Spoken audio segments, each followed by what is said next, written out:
I think the most important thing, like you said, is to get off zero, and you'll be really surprised that once you start, you'll start building momentum. The more you learn about Bitcoin, the more you're going to look for creative ways to accumulate. So whether that's like an additional tax return, your annual bonus that you can put into Bitcoin, whether you can sell for some chairs at a garage sale, you're going to really start to think about things very differently, and your time preference will naturally lower without you even understanding it. I'm a lot more frugal with money now than I ever have been.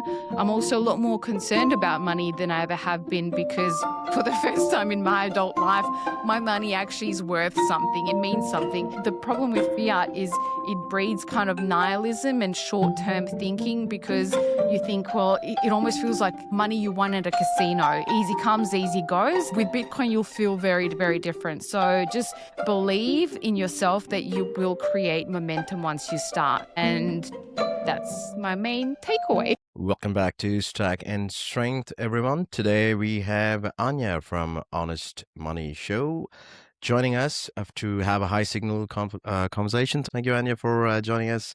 This is the third time, by the way, we're trying this out, and hopefully we succeed in recording a complete pod without getting interrupted. And just for those who probably would be new to you, could you just give a quick intro and we take it from there? Yeah, thanks for having me back on, and third time's a charm. So for those who don't know me, I am based in Byron Bay. I recently got into Bitcoin since 2024, just before the halving.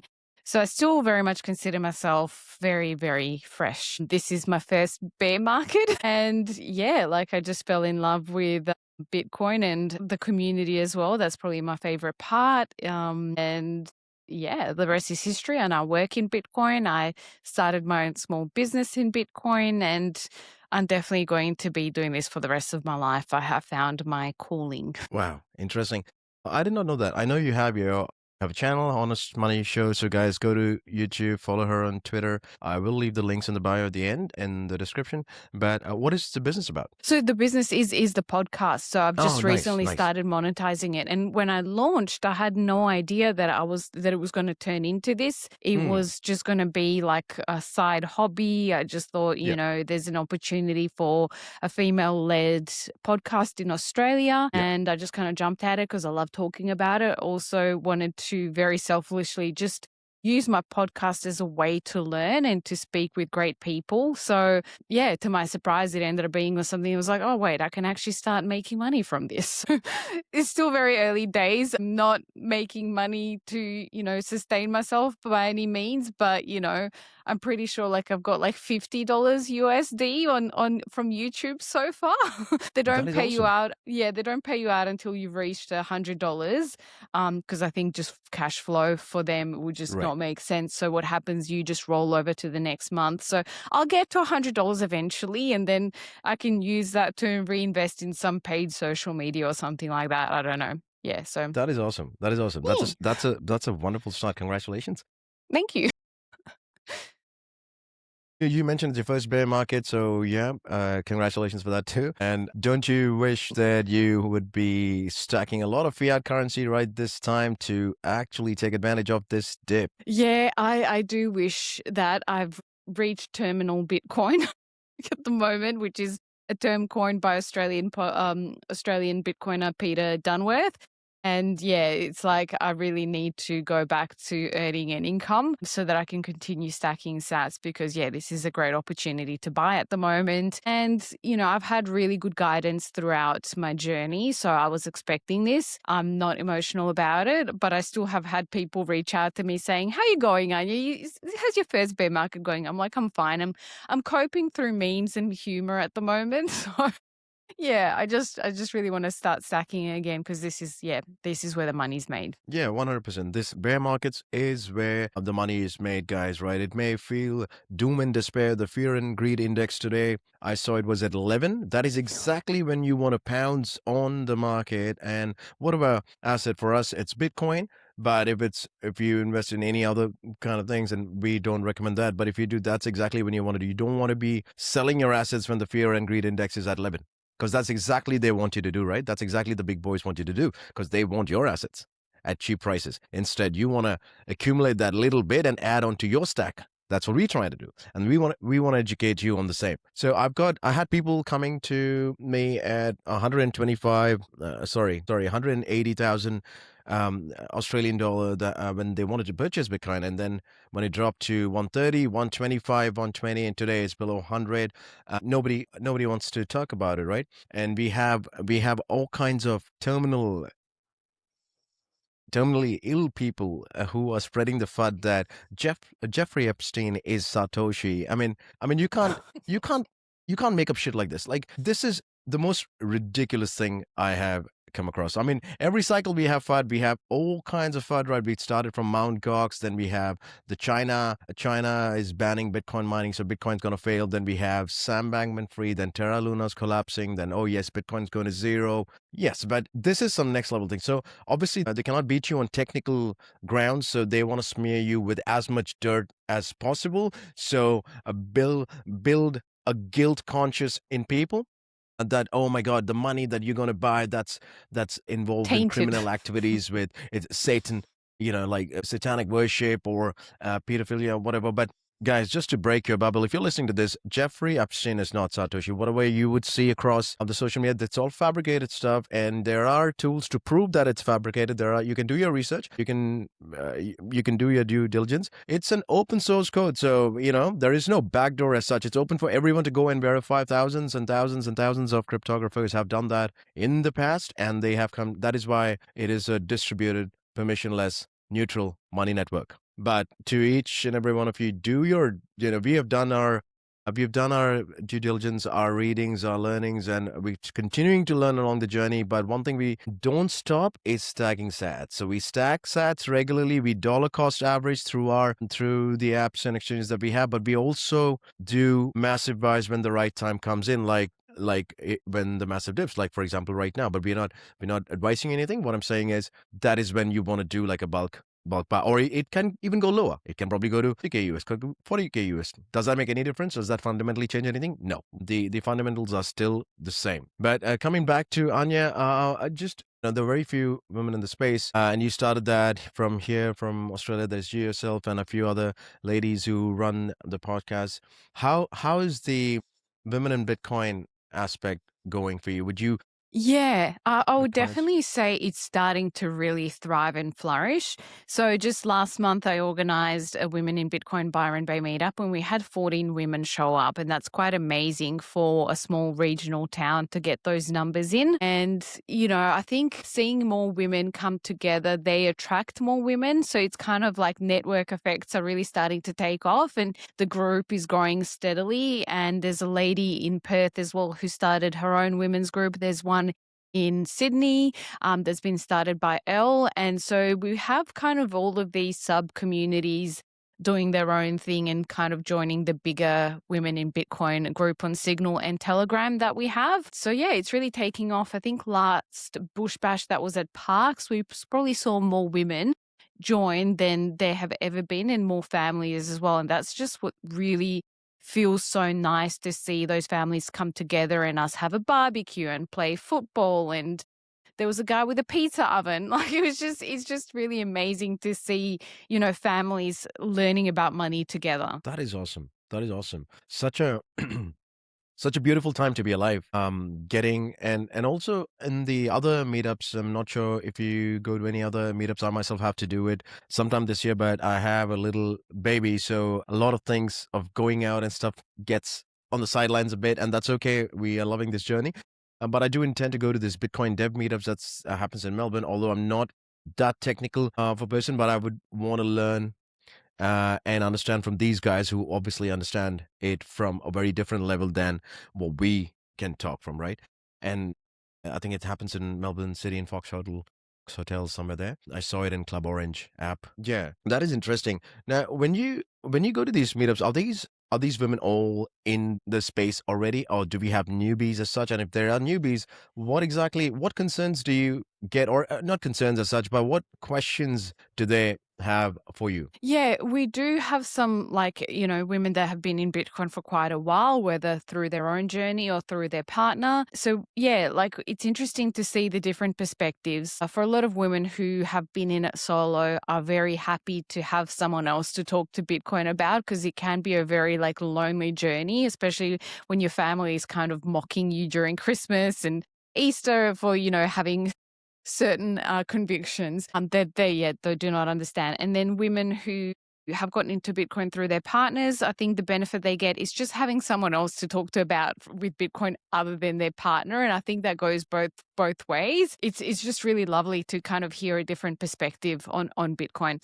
And then there's the complete noob. So in Byron in particular, we have a lot of altcoiners. So a lot of the women that came because they're interested in crypto, and they come in with that mentality of, I heard this is a thing, you can make a lot of money very quickly, so I'm just going to invest in a few different tokens that I quickly Googled online might perform. And none of them happen to be Bitcoin, because maybe there's a perception that Bitcoin is slow and boring. You're not going to get those early gains in it that you had before. So then we try to just gently educate them, why we prefer to stack in Bitcoin and not anything else. And one analogy that I like to use is kind of taken from Warren Buffett. And he basically always used to say with investing, like, most people aren't bad traders. Like, even people who trade are bad traders. Like, there's very, very few people that are good at it. So for most people, you're much better off in dollar cost averaging and buying like a broad-based index fund than buying and selling individual shares and trying to time the market.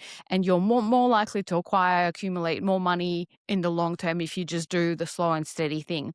So that's kind of the analogy I like to use for Bitcoin versus crypto. Crypto to me is like trading. You're hoping for, to get lucky. And some people have gotten lucky. They have had their crypto asset go up 10x, 20x overnight. And then they thought it's going to keep going up more. They didn't sell and it crashed. And they're like, oh, I should have sold it at that time. You never know. So that's kind of a gambling. Whereas Bitcoin is, you zoom out, the best performing asset of the last 15 years or whatever. And if you just dollar cost average and you zoom out and you have a long-term time horizon, you're not gonna lose money essentially, as long as you hold on to it for a long enough period. So I guess the other things as well that people have is just questions around self-custody. So that's probably the main one as well. They may have started self-custody, or maybe they're holding their coins on the exchange, and just trying to take that first step is really, really important. And what I try to encourage people is, like, I try to invalidate women that this is a very real concern. Self-custody is scary. No one's here to bail you out if you get something wrong. But, like anything else in life, we were all beginners with something. There was always a point in time when we didn't know something. And once you go through that journey of learning, it can become really empowering to actually, for the first time in your life, truly own an asset that you don't have an IOU or no contracts in between you and the asset that, lay person can understand. So that's kind of, that's the main, the main gist. There's other things as well. My leg's gone numb. No, that's a couple of points you touched there, and that's actually good. I agree with the fact that the entire space, not Bitcoin, crypto, we obviously focus on Bitcoin, not crypto, but the crypto space is, yes, it's a gambling casino. It's a decent gambling casino where people go for those X 1000x returns that they expect. The Moon Boy Degen land, I was also allured by that. And when I started into the space, Bitcoin was the first asset that I bought. I'd never studied Bitcoin as I have done now. And the other shiny toys did lure me there. And the prospect of getting much higher returns in a very short time, that's what got me distracted. Yeah. And what I realized was this is all probably a psyop. And the only true decentralized asset is Bitcoin. As Michael Saylor says, there is no second best, right? There's at least one asset that meets all the properties of money and can function of money in our times. And you cannot have, XYZ random cryptos doing that. Yes, 1 out of 100 people, 1,000 people may get lucky, but no. you wouldn't. So it takes, I think people take, even today when I was messaging, I think a friend messaged me just generally, and he was recently introduced to Bitcoin. Obviously, he has his due diligence to do and check. We were just chatting, and I was like, yeah, man, beautiful day today, man. Loving the red. Just bought the dip on my personal accounts. Was really good. I'm feeling good. And so his question was, oh, that's awesome, bro. BTC or like, and question mark, right? And I'm like, if you know me by now, it should only be BTC. Like, if you ask me that question, you don't know me, man. Like, it's only Bitcoin. It's nothing else, right? And then he's, oh, sorry, man. Yeah, I totally agree. And yeah, so Bitcoin, not crypto, folks. Stay focused. Now, these people, I mean, you say noobs, right? Do they have the understanding why their savings seem to evaporate, or why in general people's savings just disappear over time? Do they have that understanding of inflation, or they just go, oh, it just happens, now things are more expensive than last year or 5 years ago? They do have a very basic understanding of inflation that is not too different or dissimilar from the way that it is actually presented. So one criticism I have with the Australian Bureau of Statistics is they present inflation figures in a very non-human centered way. So the way that it's presented is probably more beneficial for policymakers to know what the quarterly changes are or the annual changes are, but that's not the people's lived experience. People, if they knew how much their currency was being debased over a longer period of time, that cumulative inflation, then that would paint a lot better picture of why everything is getting so much more expensive. So that's just my criticism again, but yeah, like they don't understand it. I think the only people presenting the debasement figures in all of Australia is actually Bitcoiners.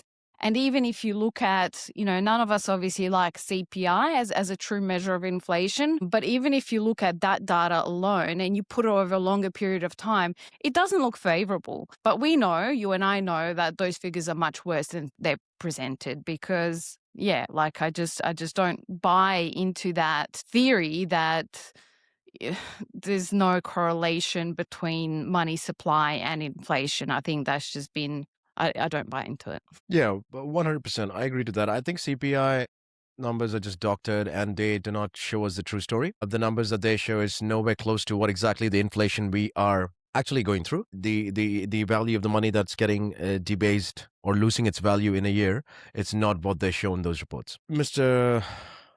So Lawrence Laporte in his book The Big Print kind of touches a good aspect of that part. So if any listeners or viewers want to go and have a bit more understanding, read The Big Print, and that will give you a bit more idea on these kind of numbers and figures. But yes, as Anja mentioned, CPI, don't believe in the CPI numbers. That's just bogus. Your money is not increasing in value, or it's the inflation that they state that's not the right inflation. I don't know what they state. I think they say it's like 2% or 3%, something like that. Yeah, something like I don't that. I remember. think the moment is 3.8, I want to say, but I'm not sure because, yeah, to me, that figure means nothing. My personal inflation is a lot higher because even that figure is kind of based on averages. And again, I don't like aggregate data.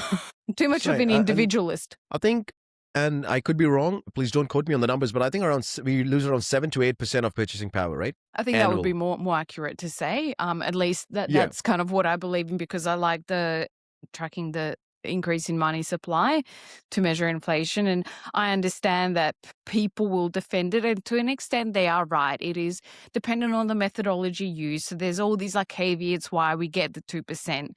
But that's not good enough. If you go back to first principles thinking, I don't know, I just really like the quote by Mises in terms of inflation is defined as the increase in money supply. Over time, economists have changed that definition to mean price increases, which is the outcome of money supply increase. It's not the root cause of it. So I like to look at the root cause of things. And yeah, I think that just paints a more accurate and honest picture. Absolutely. And I think the best way to go about this is you obviously cannot fight the system or fight the inflation, what they are throwing at us, or what's happening with the fiat currency that you accumulate after spending your time and energy. But you can actually go ahead and save your time and energy in the world's best savings technology known to man, and that is Bitcoin. But the point is, you may have a unit cost bias which thinks, oh, I don't have the money to buy one whole Bitcoin. You don't need to. You can buy for as much as what you want. It does not matter. You can buy fractions of it. That's what it's called. It's called sats, satoshis. So you can buy fractions of a Bitcoin, and you can buy it over a period of time, continuously buying it. But only keep in mind, don't buy it thinking that you want to sell it as it appreciates in price. You want to keep it on at least a minimum of 5 years, 10 years, 15 years, right? And that's when you realize what compounding matters, what a finite asset can do. And obviously, in order to understand all that, you probably need to delve into the fact that what happened since the 1970s, why traditional currencies have lost 95% of their purchasing power till now, including the Australian dollar. We're talking about the Australian dollar because we're in Australia, but we are not limited. We've seen in countries where overnight the currencies have collapsed. It recently happened in Iran, Zimbabwe, Lebanon, Cyprus, Argentina, Venezuela will be there. It's inevitable that you think that it would not happen to you. It may delay happening. Yes, you may not get hit right away, but yes, the currency will fall. Whatever value you have, you will not have the same value. You would not be able to buy the same amount of stuff, right? And you need to put that into deeper thought. Why is this happening? What can I do to prevent this, right? And what is happening around the world? So yes, guys, that's exactly what she was trying to say. I really resonate with the thing. And now I don't remember. I have a brain freeze. Who said this? Was it Jack Mallers who said this? That money is time and energy abstracted? Because I'm not sure if he's the original person that said that, but said never. No, hold on. What's the most famous saying he's got? Like, never work for what another man can print or something like. But yeah, I don't know if the original that you just stated, if that was his original, or whether that was Gigi. I don't know. Right, but we can either way, verify. that is a very beautiful way of putting it, right? The amount of time and energy that you're putting towards anything in your life, and you get your currency, you get paid in your dollars or dinars or rupees or reals, whichever country you're in. But that is a currency which continues to have its power taken away from you. Why would you want to put that in there? Your time and energy in that kind of network which loses its value, you want to put into something which increases over time. If not for you, for your next generation and the next generation, it will be something. It's the biggest gift that you can do. I personally started stacking really heavily after the birth of my daughter last year, and it's just awesome, man. I think she's in the generation beta. I mean, she's at the end of alpha, just starting into beta. They will probably look at us. I'm a millennial. Right? That generation will probably look at us and they'll be like how we look at boomers, and say they got lucky, right? They'd be like, oh, these millennials got lucky. But the truth is, we never got lucky, man. We were going through some rough times, some rough challenges, but our conviction remained strong. We believed in the fundamentals. We believed that nothing's changed, right? Anything happen in the macro environment, whatever happens in the world, yes, the prices goes down, but has it changed the code, changed the concept of Bitcoin? Has anything got tampered with? Everything is still functioning like how it was functioning from day one, right? From the Genesis block till now, everybody can go and verify it. But can you verify what's happening in your bank account? How much money is there out in the world? Who has printed how much money when? No, you cannot, right? There is no how much gold is out there or how much gold will be mined and how much, at what rate the gold will be mined. No, but we can say, yes, at what rate the Bitcoin will be mined, how much Bitcoin will be mined, when will the last Bitcoin be mined, right? And that is the power of the network. Sorry, I went on that kind of rant there. I love the rant. my dad, my parents were here quite recently, and I think he gave me like this snarky remark that saying, "Hey, how's your Bitcoin thing doing?" And this was around when the gold was going like off the handle, and obviously he's from that generation, right? He's like more of the gold generation, right? And I tried to, and I'm like, yeah, you can probably have your little laugh right now, right? But obviously, if you want to really see the entire chart, gold is like for thousands and thousands of years, right? Bitcoin has a 17-year history. Let's just go on the 17-year history time frame, right? And if you do the comparison, gold is a blip. And yes, and I get it, you won't understand it, but the future is digital. Do you think when I was telling him, do you think by any any way, shape, or form, the next generation after us, that says Gen Z, there's Alpha, now it's Beta, are they ever going to go and buy physical gold or physical art? These guys are AI native children. They are born in the digital age. They are not going to hold physical stuff. They will actually be comfortable having digital assets, and something that they have actually, if their parents have introduced that to them, or if they have studied themselves, they will actually do that. The age of AI will start transacting in Bitcoin. AI would use the asset that is controlled by code and not manipulated by man. And once that happens, you can't control that. You can't stop that. Yeah, it was, and I get it. It's very hard to fathom for someone who does not come from that understanding, or it's another generation, right? It's like a couple of generations behind us. So, and I get it, and I get it. But it was just interesting to see how the thought process is, right? Yeah. Do you get a lot of Gen Z or Alpha generation people in your meetups? No, not at all. Like, we had some Gen Zs come to Parks, the Bush Bash, and that was really lovely to see. She's a Gen Z. She did a fantastic talk at Parks, just like blew everyone's mind. Like, she's so smart for her age. Like, like, I think all of us were really impressed. And I was commenting with some of the other ladies who were like, I wasn't that smart when I was 23. She's a very impressive young woman. And then there was a few other Gen Zs that came with their parents, and it was just the best environment I've seen at a bush bash. The more families have come in, it's just so much nicer. It really feels like a wholesome community. But no, I don't get any Gen Zs. Mostly it is millennials and Gen X, and then a few boomers. But yeah, mostly Gen X actually. Right. Millennials would be the boomers in a few years down the line of this cycle. We would be the boomers because they'll be like, hey, these guys got lucky, man. No. The whole coiners. Yeah, we will be those guys. But that is interesting, right? And you mentioned about Elle. I don't know Elle. I probably want to get her on our show. If you do chat to her next, please tell her Will that do. this guy in glasses from Stack and Strength wants to get you on a show. And I don't know if she has Insta or something else. Shoot her a message. Yeah, I'll But it would connect be- you. I'm sure she would love to do it. She's so impressive, and yeah, she's been on my But podcast it's as well, actually so interesting highly to recommend. get the voice from the next generation out, because it would resonate more with the younger ones, right? I came across another podcast the other day. I forgot the name. I think it was a Sat Chats. Sorry, guys, if I'm butchering the name, I'll get back to you. But there was this young girl on there as a guest. Her name was Nikki Sharma. I was really impressed with her.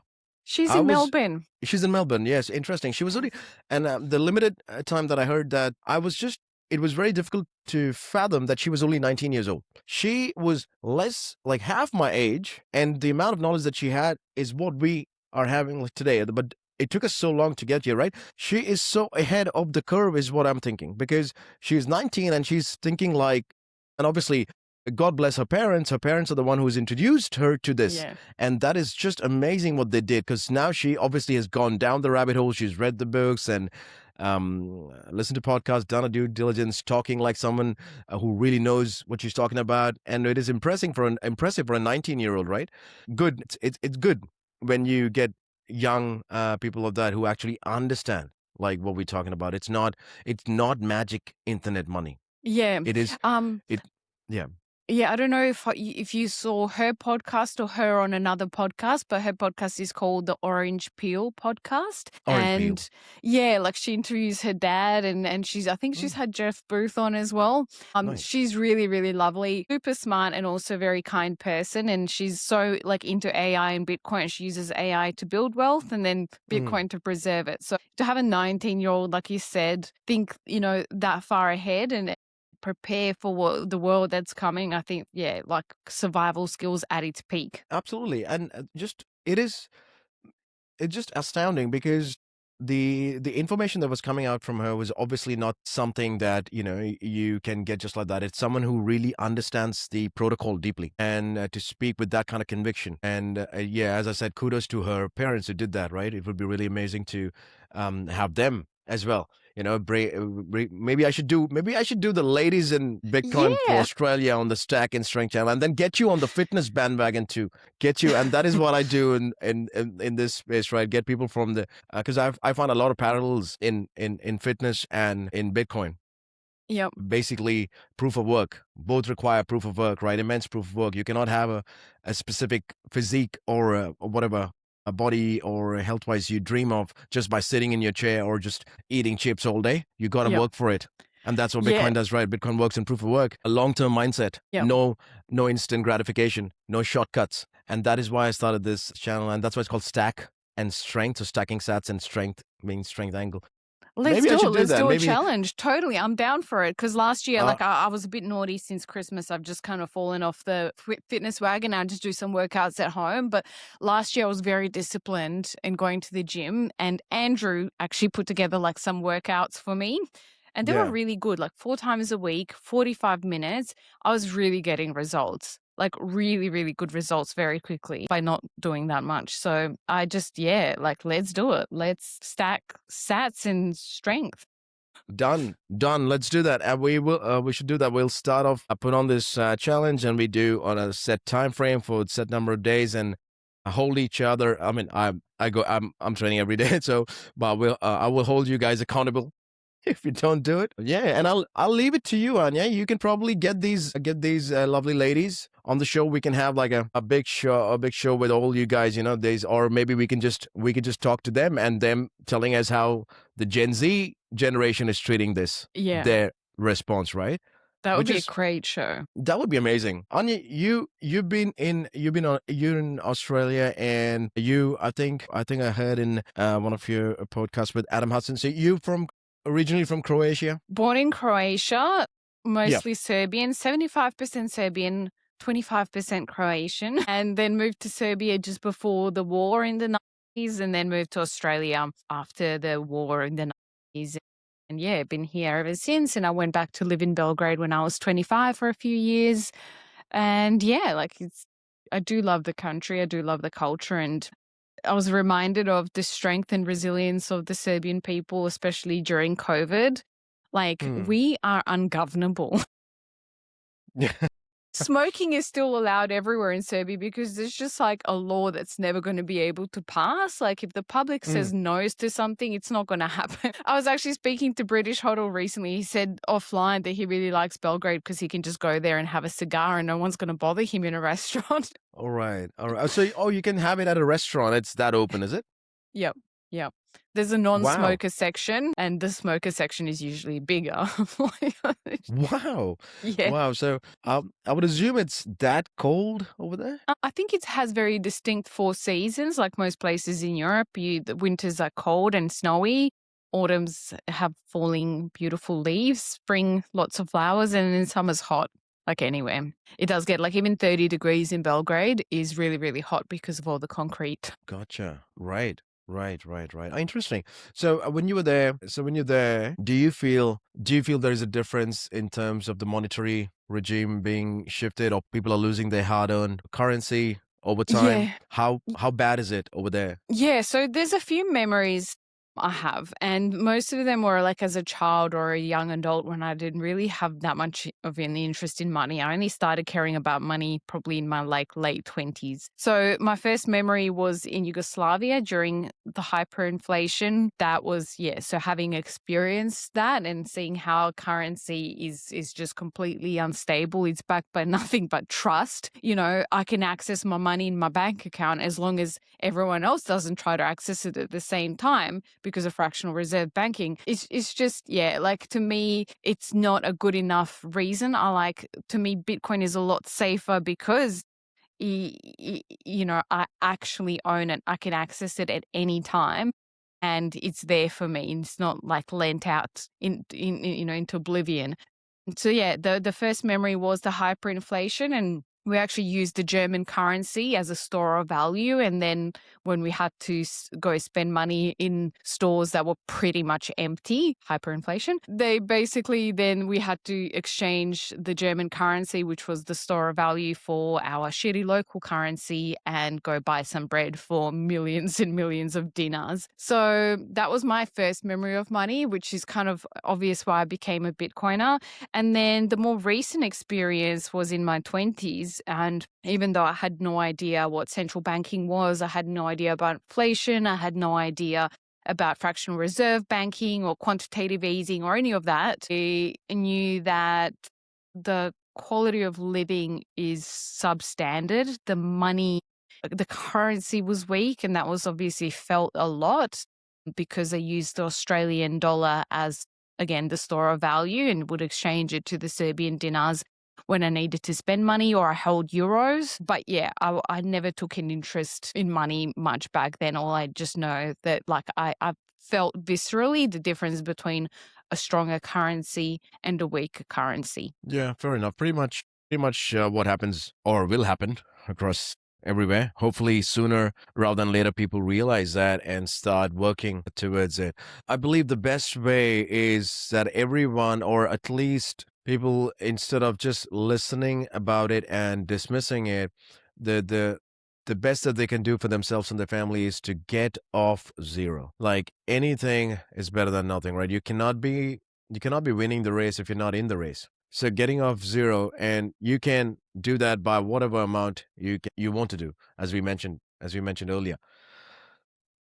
In in your experience, right? When you like myself, you probably would have successfully orange pilled a few family and friends. Guys, when we say orange pilled, for those who don't understand, orange pill is a term. It's not that I'm going to give an orange pill and somebody's going to eat it, or Anya's going to give an orange pill and they're going to eat it. Orange pill in Bitcoin term is introducing someone to the Bitcoin network, just to give them information about it, and they can do their due diligence, their studies, their research, and if they're convinced, and then they buy. That's orange pilling. That's just a term that we use. So Anya, in your journey, when you're orange pilling newbies or people that come across, how hard is it? What have you learned out of that? Lots of things. So, like most people will be able to relate to this.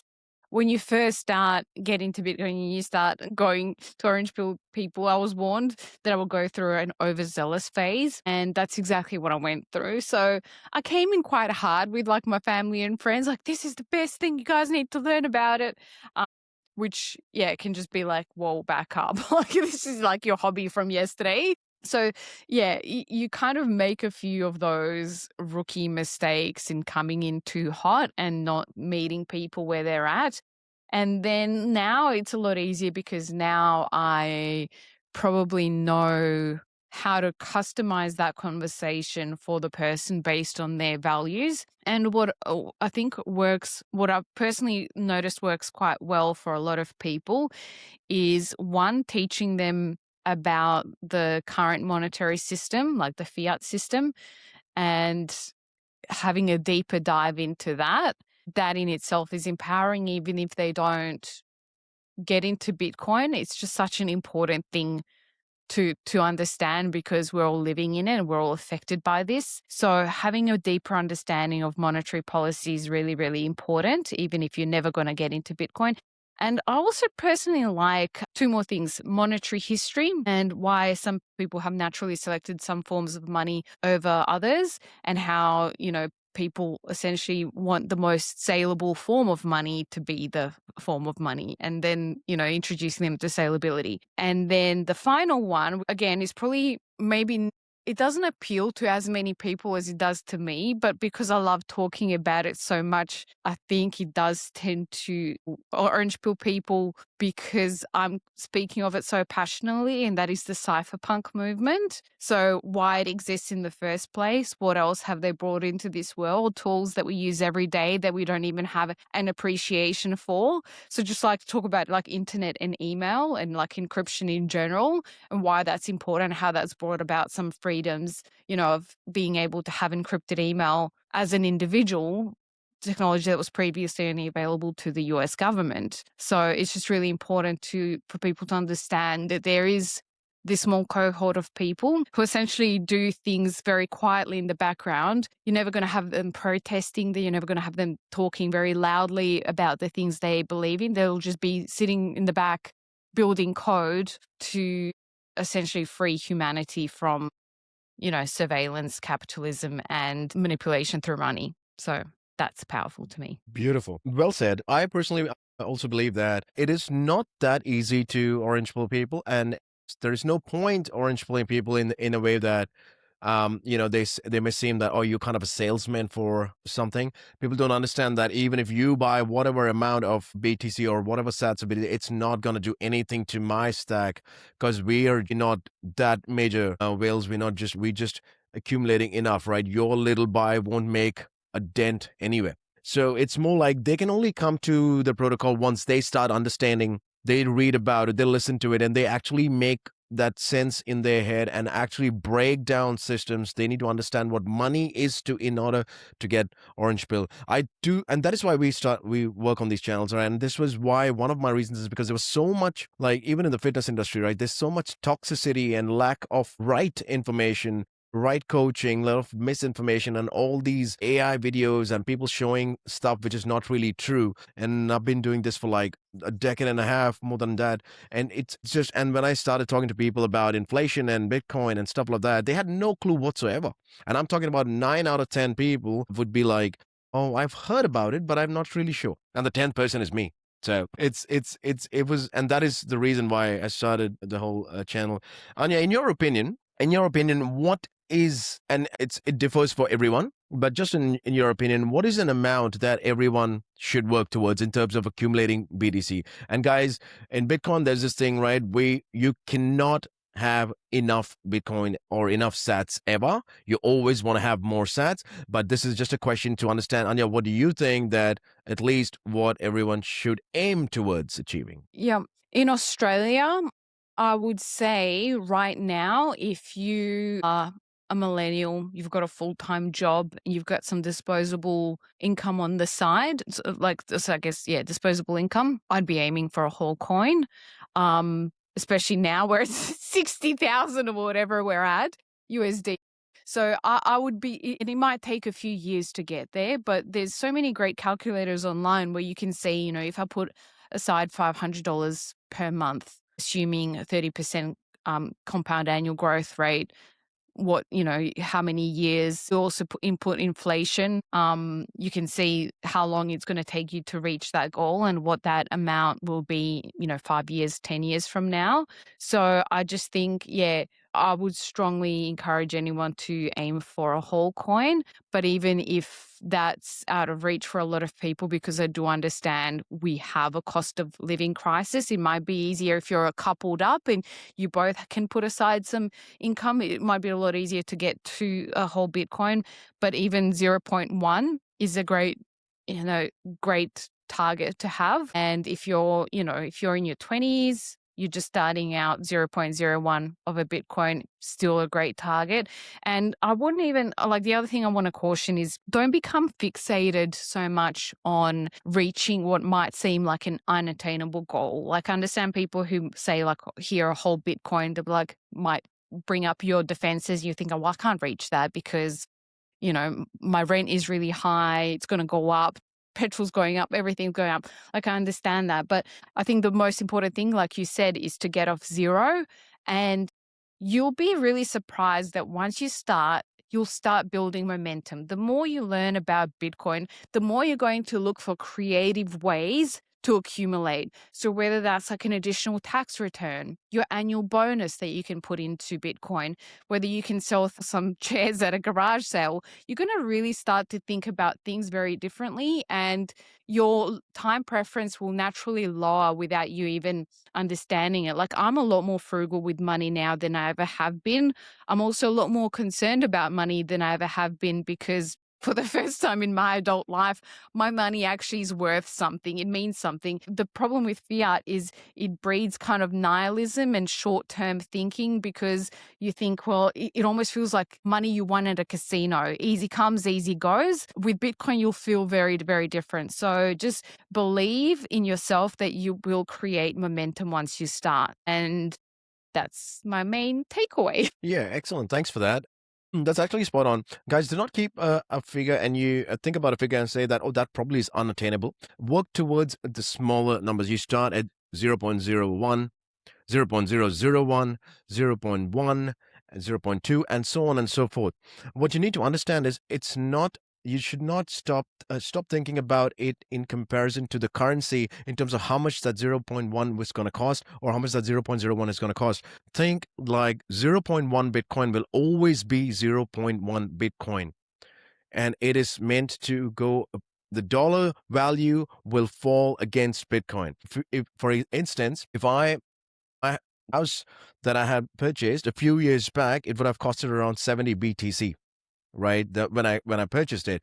Today it will cost around 8.5, or let's say 8.5 or 9 BTC. Even at this level, even at this crash, today the fear and greed index is at 9, right? I just checked that, it's at 9. And no.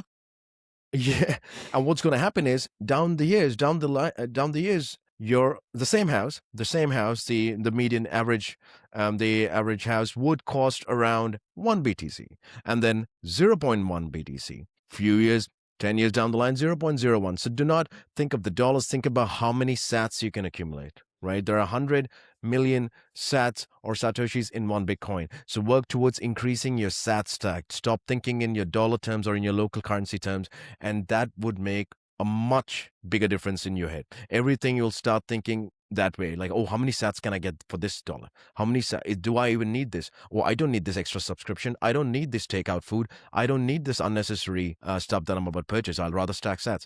So that will change your mindset, right? In Bitcoin, we are really happy stacking sats. If Bitcoin price goes up, boom, awesome.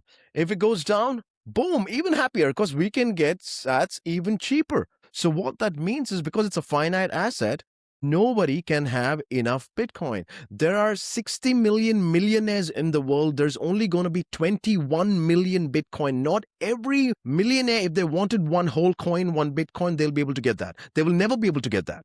So 10, 20 years down the line, when a millennial at retirement age, if a millennial has, let's say, one Bitcoin, billionaire wants to buy off that Bitcoin, they will be willing to pay any kind of price they want, because they want that, and because they're not able to buy it from anywhere else, but you have it, right? And that is the scarcity of that asset. Anja, what would you like to tell as a last message to our viewers and listeners in terms of the current scenario, the current market? So much fear, so much negativity, so much FUD around who's Satoshi and it's a CIA op and all that nonsense. I would actually say stack sats, build strength, own your life, and just chill. But what is your takeaway message? Yeah, so I've been ignoring the whole Epstein FUD completely. Like, I've only heard it from one other person that people are saying he's Satoshi, which is just hilarious. So I'm glad that my circle is clean enough that these news don't get to me very easily.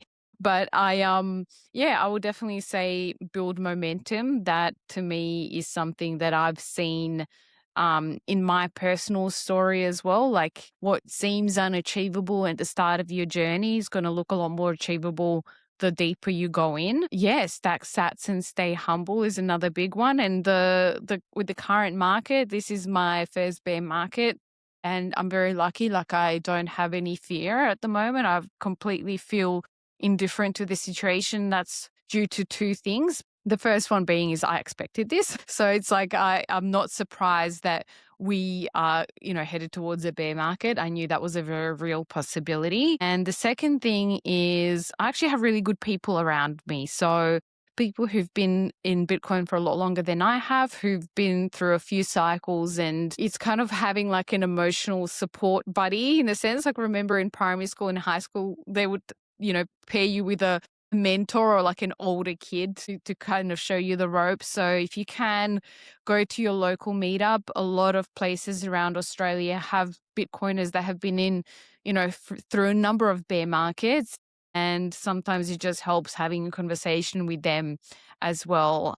So yeah, this is nothing that's happening that many people didn't expect that would happen. Bear markets are great opportunities to stack more. So if you are listening and you are thinking about it, I would strongly suggest reading books and learning as much as you can, and taking some action, even if it's just something, small, just so you have your foot in the game, and that kind of also motivates you to keep learning. So keep going to meetups. 100%. Thank you for that. Bear markets is where the money is made. Fear and greed index is at 9. Doesn't matter. We as Bitcoiners, we eat that fear, right? We will stack harder. It goes down further. We will stack even harder.